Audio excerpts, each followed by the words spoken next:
In this example, we see that we have the two types of the drugs. Two types of the drug were used on 6 and 5 patients for increasing their weights. Drug A was imported and drug B was indigenous. The increase in weight after using the drug for 90 days are given below. The data is given for the drug A and the drug B. Is there any significant difference in the efficiency of the drug at 5% significance level? Okay, the significance level is given, the value of N1 and N2 is given, and the data and the sample statistics is also given for the drug A and B. Okay, so what will be our null hypothesis? H naught will be drug A is equal to drug B. The efficiency of both the drugs are same. And what will be the alternative hypothesis? The drug A is not equal to drug B. The efficiency of both the drugs is not same. So what is the data given for the drug A? The statistics is given 8, 10, 12, 9, 14 and 13, and N1 is equal to, so the sample size is 6, and for the drug B the sample size is 5 and the data is also given. So we can easily calculate the value of the x1 bar and the x2 bar, right?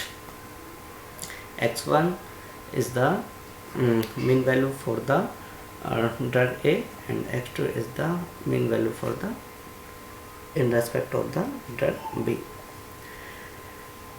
So we can now we have to find out the value of the S1 standard deviation.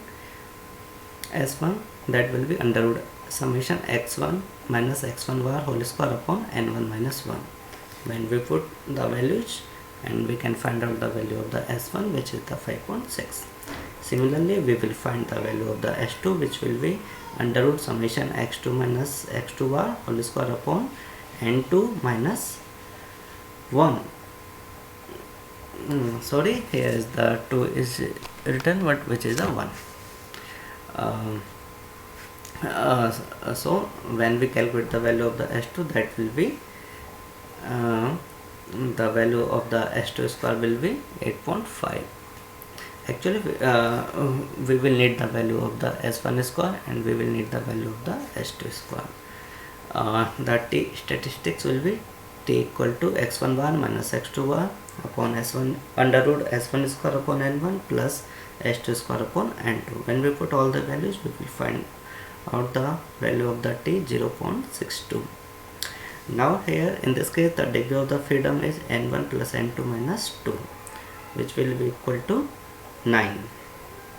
Okay, so at the 5% significance level and the degree of the freedom is 9, the value of the T will be, we will see what will be the value of the T at the 5% significance level, and the T statistics, the degree of the freedom is 9, the value of the T is 2.262, which is the 2.262. so this is the tabulated value. So we see that the T calculated is less than T tabulated, so we have to accept the null hypothesis. Hence we can say that there is no difference in the efficiency of the drug A and drug B. Okay.